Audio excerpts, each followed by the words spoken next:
Plaintiff James Thomas admits that he's no angel, and he's been incarcerated most of his life, but says his girlfriend's friend, the defendant, is completely irresponsible.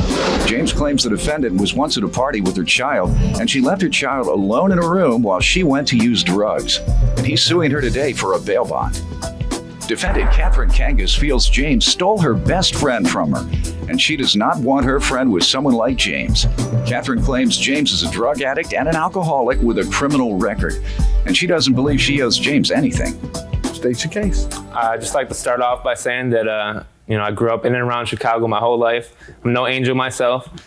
Started off doing drugs and getting involved in gangs at a young age, and through that I ended up, in and out of jail and incarcerated for the majority of my life. Saw a lot of How pain. old are you? I'm 28 years old now. When was the first time you were incarcerated? First time I was incarcerated was 15. So, I went in and out of jail, age of For 20. what? That was Grand Theft Auto. So you're a car thief? I was at a time. Yeah. Right. Where do you know the defendant from? I moved to Wisconsin to straighten up my life, have a whole fresh start for that. And in January 2010. What are you doing? Because bail bond, I guess she has the jail problem now. Yes, so sir. what are you doing with your life? Currently, I'm unemployed. I was a general manager of a restaurant up until June of 2010 when it closed. So right now, I'm just unemployed. You'll find something when the economy turns around. It's Hope so. Good experience. Yeah. Go ahead. So then January 2010, I met my girlfriend, Abby, and through her, I met this waste of space over here, which is what do you call it? Abby's waste of space. I don't allow name calling, but go ahead, because I might stick up for it. I can get to it, trust me. Go ahead. She was Abby's roommate at the time. I knew right from the get-go, nothing but trouble with this. I moved away from Chicago to get away from drugs and alcohol and all that stuff. And right away, she's partying all the time and drinking and, That's a lie. having Abby doing the same thing. There was times where she went out to a party and, she couldn't find a babysitter before the party. So it didn't matter to her. She brought her 1-year-old kid to a party, left him in a side room by himself. No. Who knows what's going on around him? That's a lie. Went out into a front room, not a lie, and started doing drugs and drinking and all this kind of stuff while her child is just sitting in the You side were there? room. I wasn't there, but I heard through her friends that she was with at the time are the ones that said it. Okay. So No That's such a lie. thing? That's a lie. Never happened. Nope. You ever heard that anyone spread that rumor about you? No. This first time you've that's a ever lie. heard this? Yeah, first time. Let me allow you to give some background on your association. Okay, well, he stole my best friend. Okay, to call the police? right. No, Your Honor, no. You know, he has a history of larceny. Grand theft person. Yeah, grand theft person. Yeah. And I don't know why you would allow your friend to be around while he was No, there. You didn't think he was still there? No, Your Honor, but he stole my best friend, and he has a criminal record. I even have a criminal record right here that I could show you. Let's see. He's admitted to that.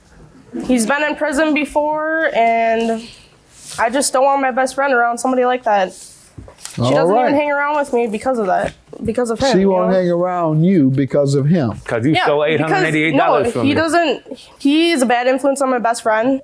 Because I got her a job, that's a bad influence, I think. What does he have her do? How does he influence her negatively? No, he parties all the time. He's a drug addict. Like, he drinks all the time. He drinks almost What every day. type of drugs is he addicted to? Alcohol and painkillers and stuff. Okay. What type of painkillers? I'm not really sure, but Well, then I you hear don't know it. what you're talking about then. I could take a drug test for No, you today. he if you does like. because I've heard of it. What have you heard? He takes what? That he's addicted to painkillers. What type? Like, I heard that he was taking Could be methadone. Advil. If he has a bad back, Methadone. he might take Advil every evening. No, methadone and a bunch of other stuff. I Okay, heard. well, then why didn't you say that? Why would you have such difficulty telling me what type? Anyhow, I don't get that impression from him. I know what dope fiends look like, particularly those who take methadone. Nonetheless, he's admitted to his past. I still think he is. You have any evidence? No, I don't. Okay. And you think she's what? Taking up space? I think she's definitely a waste of space, yeah. Waste of space? Yeah. All right. Your Honor, there was another time at 3 a.m. she showed up to our house just all drunk and belligerent, banging on the door, wanting to take her 1-year-old son on some drunken joyride through town as far as I'm concerned, picking him up at 3 a.m. and, just stories like that, getting drunk and belligerent with her child. There was another time she came over. Abby, which is my girlfriend, is her child's godmother. She would show up and go, drop them off, say she had to run errands. All of a sudden, next thing I know, a couple days go by, she won't even pick up the phone, and she just leaves her child with Abby, thinking that's normal. Coming back, Now that sounds like somebody that's on hard dope. Right. That sounds like heroin, methadone, painkiller addict. I haven't heard about her doing heroin, but I have heard, other things, taking ecstasy. And as far as I know, I've been told she's been smoking crack, but I wasn't there to see that one. But I have heard that as well. I'd like to say something. It was you? Come on. State your name. She has been my friend. I'm Hannah, and she has been my friend for over 3 years. And now I've seen her with her son, and not once has she ever done drugs around him, taken him on drunken rides. Yeah, she may party, but her child is nowhere near her when she parties. You have been to my house to pick up the son when you were drunk, so I've physically seen it myself. So. Now I want to hear about why you're suing her for bail money. This one was actually in March of 2010.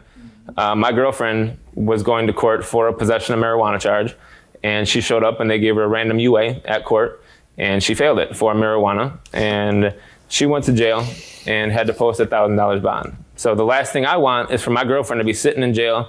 I don't want to have to worry about her and all that kind of stuff. So we went, Katie actually picked me up. I went to the bank. I had to go to work. So Katie went and bonded her out of jail. Didn't even think anything of it till a couple months later. She gets convicted of the charge, but never violated her bail. So the bail gets returned to whoever signed it over. Well, Katie signed it over. The whole time we had told her. She hasn't given it back to you, obviously. No, Ma'am, let me hear. Okay, well, my generosity, I drove this man all over Appleton and Nash area. Okay, I drove him around to all these payday loan places. He pretty much scammed all this money from there. He's gonna close his checking account the next day. And then, they're obviously not gonna see the money. So it's not even his money in the first place. So why should I give him that check? Let them sue him. Where did you receive the money to bail her out? From him. Thank you. Okay. Thank you. Did you return his money to him after the jail returned it to you? No, because I didn't feel like it was his either. Because it was somebody he stole it from. Yeah, he pretty much stole it from payday loan places. You've been drinking today. $888 is your judgment. Thank Her you, sir. only defense today is that she doesn't believe it was your money you gave her. Right. So therefore, you don't deserve your money back until you can prove it was yours. Right. Judgment for the plaintiff. Thank you, sir.